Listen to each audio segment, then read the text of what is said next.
En titre de ce journal Côte d'Ivoire, investiture du président Alassane Ouattara, voici la cérémonie officielle. En banque, à Londres, la BAD lève $1 milliard en 90 minutes. Mesdames, Mesdemoiselles et Messieurs, bonsoir. Vous êtes sur Business 24 Africa et vous suivez le journal. Alassane Ouattara, élu président de la République de la Côte d'Ivoire à l'issue de l'élection du 25 octobre 2015, a prêté serment ce mardi 3 novembre au palais présidentiel à Abidjan, au Plateau. La cérémonie de prestation de serment du président Alassane Ouattara a vu la présence de nombreuses personnalités, dont les présidents de la République du Sénégal, Macky Sall, et le président de la République du Bénin, Thomas Boniaï.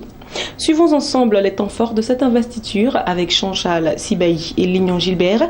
En commentaire, Max Soubi. Je jure solennellement sur l'honneur de respecter et de défendre fidèlement la Constitution, de protéger les droits et libertés des citoyens, de remplir consciencieusement les devoirs de ma charge dans l'intérêt supérieur de la nation. Conformément à la Constitution de la Côte d'Ivoire, Alassane Ouattara a prêté serment ce mardi 3 novembre en présence du Conseil constitutionnel. Après sa prestation de serment, c'est au tour de la grande chancelière, Henriette Dagri-Diabaté, de lui remettre les attributs du pouvoir. Puis vint le discours solennel du président qui, d'entrée de jeu, s'est réjoui du caractère apaisé de l'élection présidentielle et de toute la symbolique pour une nouvelle Côte d'Ivoire.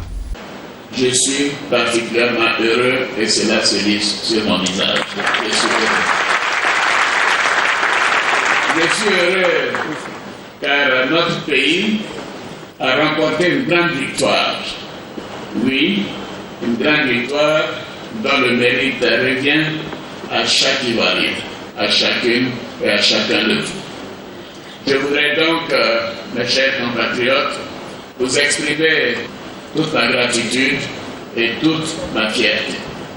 En effet, la Côte d'Ivoire a pu ainsi démontrer au monde entier qu'elle était capable d'organiser les élections dans la paix, sans aucune violence, sur toute l'étendue du territoire national. Si la cérémonie de prestation de serment s'est voulue sobre, elle n'en demeure pas moins historique. En témoigne la présence de 6 des 9 candidats perdants du scrutin présidentiel. Une présence qui a volé la vedette à la cérémonie elle-même, tant qu'elle s'inscrit dans l'histoire du pays.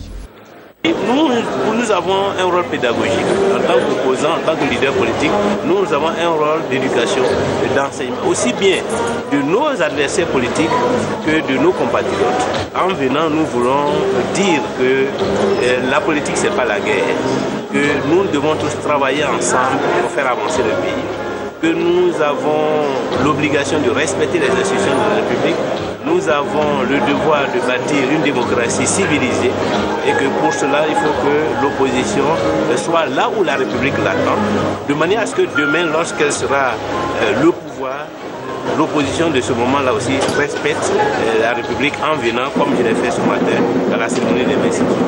Plusieurs personnalités ont marqué leur présence, dont Macky Sall, président de la République du Sénégal, également président en exercice de la CEDEAO, Thomas Yahi Boni, président de la République du Bénin, et le président de l'exercice de l'UEMOA. Le président Barack Obama s'est quant à lui fait représenter par une délégation de haut niveau, conduite par le conseiller au département d'État des États-Unis, l'ambassadeur Thomas Shannon.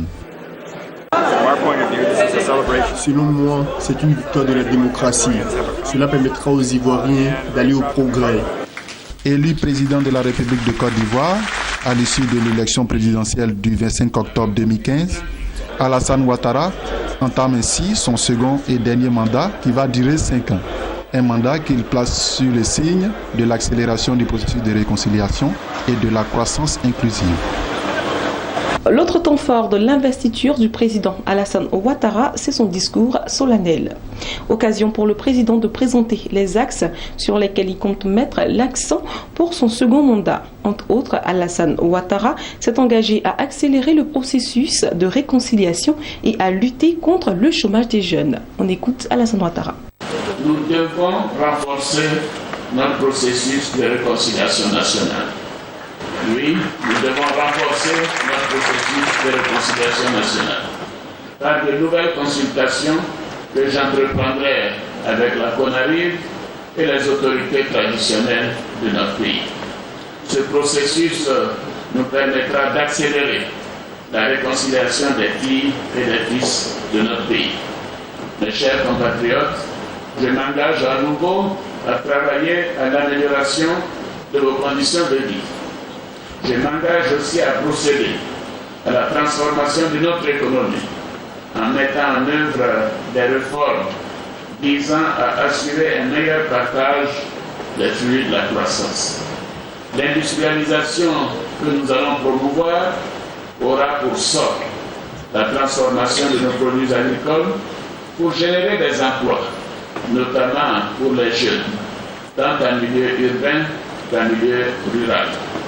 Je m'engage aussi à offrir à notre jeunesse encore plus d'emplois que par le passé. Dans la société que nous voulons bâtir, le rôle de la femme doit être reconnu à sa juste valeur. Oui, il nous faut une plus grande représentativité des femmes dans les instances de direction et de décision. Après ce discours solennel du président de la République de Côte d'Ivoire, nos reporters ont recueilli quelques réactions. Suivons. C'est la première fois qu'en Côte d'Ivoire on organise une élection présidentielle et que le vainqueur est reconnu par les vaincus et les vaincus félicitent le vainqueur. Et ensemble se retrouvent dans une salle pour assister à la prestation du serment. C'est banal, mais c'est la première fois dans notre histoire depuis que l'histoire de la démocratie a commencé. Deuxièmement, cette élection s'est passée dans un contexte de paix et de sécurité. 0 mort, 0 blessé, 0 viol. C'est peut-être banal, mais toutes les élections, les dernières élections ont engendré des centaines de morts. Quand on se retrouve à un bilan donc 0, il faut en être fier.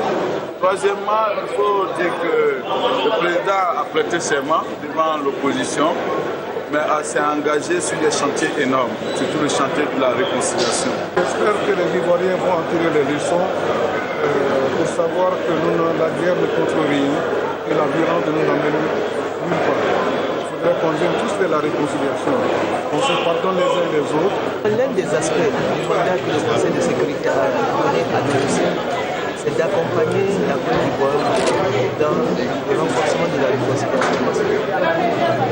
Son Excellence, Monsieur le Président de la République, c'est son discours sur la réconciliation nationale, sur le fait que la réconciliation nationale, beaucoup a été fait, mais beaucoup reste à faire. À présent, l'information en bref.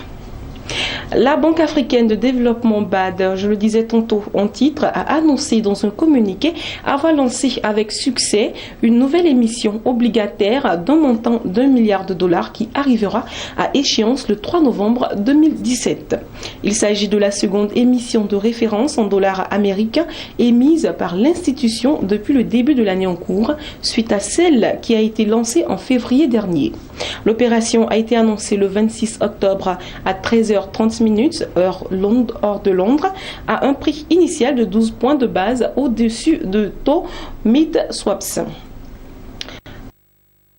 Des ordres, les manifestations d'intérêt des investisseurs pour les obligations de la BAD se sont chiffrées à $1,9 milliard.